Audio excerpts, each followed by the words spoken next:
ਲਓ ਜੀ ਮੀਆਂ ਚੰਨੂ ਦੀ ਸੈਰ ਵਾਲੀ ਵੀਡੀਓ ਬਣਾਉਣ ਤੋਂ ਬਾਅਦ ਤੁਹਾਡਾ ਵੀਰ ਆ ਪਹੁੰਚਿਆ ਐਸ ਕੈਫੇ ਮੀਆਂ ਚੰਨੂ ਤੇ ਅੰਦਰ ਕਦਮ ਰੱਖਿਆ ਤੇ ਦਿਲ ਖੁਸ਼ ਹੋ ਗਿਆ। ਇਹੋ ਜਿਹਾ ਲੱਗਿਆ ਜਿਵੇਂ ਅਪਡੇਟ ਦੌਰ ਵਿੱਚ ਡਿਜੀਟਲ ਗਰੀਬਾਂ ਦੀਆਂ ਝੁੱਗੀਆਂ ਵੀ ਪ੍ਰੋ ਮੈਕਸ ਹੋ ਗਈਆਂ ਨੇ।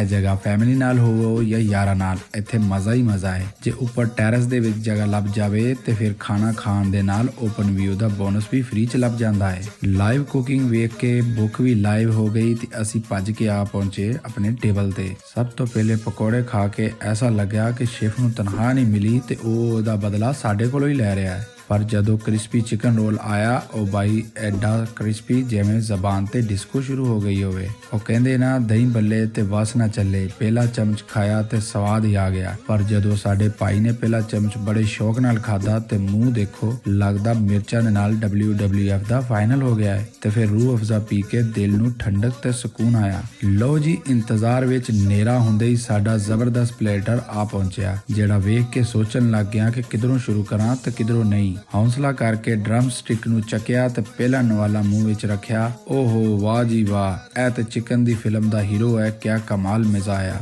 ਸਾਦ ਨੂੰ ਵੀ ਦੇਖ ਕੇ ਲੱਗ ਰਿਹਾ ਸੀ ਕਿ ਇਹਨੂੰ ਵੀ ਬੜਾ ਸਵਾਦੀ ਲੱਗਿਆ। ਫਿਰ ਤਿੱਕਾ ਬੋਟੀ ਨੂੰ ਰਾਇਤੇ ਵਿੱਚ ਡਿਪ ਕਰਕੇ ਖਾਦਾ ਤੇ ਸਵਾਦ ਹੀ ਆ ਗਿਆ। ਰੋਟੀ ਨਾਲ ਚਿਕਨ ਕੜਾਈ ਦਾ ਨਵਾਲਾ ਖਾਦਾ ਤੇ ਚੱਸ ਆ ਗਈ। ਪਰ ਸਾਡੇ ਭਾਈ ਨੂੰ ਇੰਨੀ ਪਸੰਦ ਆਈ ਕਿ ਹਾਂਡੀ ਨੂੰ ਇਸਨੇ ਚੁੱਕ ਲਿਆ ਜਿਵੇਂ ਕੋਈ ਖੋ ਕੇ ਨਾ ਲੈ ਜਾਵੇ। ਹੁਣ ਵਾਰੀ ਆਈ ਹੈ ਜੀ ਬਿਰਿਆਨੀ ਦੀ। ਪਹਿਲਾ ਚਮਚ ਖਾਂਦੇ ਹੀ ਦਿਲ ਕਹਿੰਦਾ ਤੂੰ ਪੰਜਾਬੀ ਮਤ ਛੋੜ, ਚਮਚੇ ਨੂੰ ਹੱਥ ਨਾਲ ਹੀ ਚੱਸ ਲੈ। ਇਹਦੀ ਖੁਸ਼ਬੂ ਤੇ ਸਵਾਦ ਅਗਲੇ ਲੈਵਲ ਦਾ ਸੀ। ਰਸ਼ੀਅਨ ਸਲਾਦ ਦਾ ਆਪਣਾ ਹੀ ਮਜ਼ਾ ਸੀ, ਜਿਹੜਾ ਖਾ ਕੇ ਲੱਗਦਾ ਸੀ ਜਿਵੇਂ ਇਹਨੂੰ ਫ੍ਰਿਜ ਵਿੱਚ ਰੱਖਣਾ ਹੀ ਭੁੱਲ ਗਏ। ਆਖਰ ਵਿੱਚ ਜੁੱਲੂ ਕਬਾਬ ਜਿਹੜਾ ਦੇਣਾ ਭੁੱਲ ਗਏ ਸੀ, ਉਹ ਖਾਂਦੇ ਹੀ ਤੇ ਪੈਸੇ ਪੂਰੇ ਹੋ ਗਏ। ਦਿਲ ਵਿੱਚੋਂ ਇੱਕੋ ਹੀ ਆਵਾਜ਼ ਆਈ, ਇਹੋ ਜਿਹਾ ਕਬਾਬ ਤੇ ਮਸਕਤ ਵਿੱਚ ਵੀ ਨਹੀਂ ਲੱਭਿਆ। ਆਖਰ ਤੇ ਮਿੰਟ ਮਾਰਗਰੀਟਾ ਪੀ ਕੇ ਦਿਲ ਵਿੱਚੋਂ ਸਕੂਨ ਨਾਲ ਦੁਆ ਨਿਕਲੀ ਕਿ ਸਦਾ ਹੱਸਦੇ ਰਹੋ ਐਸ ਕੈਫੇ ਵਾਲੋ। ਫਿਰ ਹੱਥ ਵਾਸ਼ ਕੀਤੇ ਤੇ ਕਾਊਂਟਰ ਤੇ ਜਾ ਕੇ ਬਿੱਲ ਅਦਾ ਕੀਤਾ। ਪੰਜਾਬੀ ਜ਼ਬਾਨ ਜ਼ਿੰਦਾਬਾਦ ਤੇ ਸਾਡੇ ਮੀਆਂ ਚੰਨੂ ਦੇ ਖਾਬੇ ਪਾਇੰਦਾਬਾਦ। ਵੀਡੀਓ ਨੂੰ ਲਾਈਕ ਤੇ ਸ਼ੇਅਰ ਕਰੋ। ਕਮੈਂਟ ਵਿੱਚ ਦੱਸੋ ਤੁਹਾਨੂੰ ਖਾਣੇ ਵਿੱਚ ਕਿਹੜੀ ਸ਼ੈ ਪਸੰਦ ਹੈ। ਮਿਲਦੇ ਹਾਂ ਅਗਲੀ ਵੀਡੀਓ ਵਿੱਚ।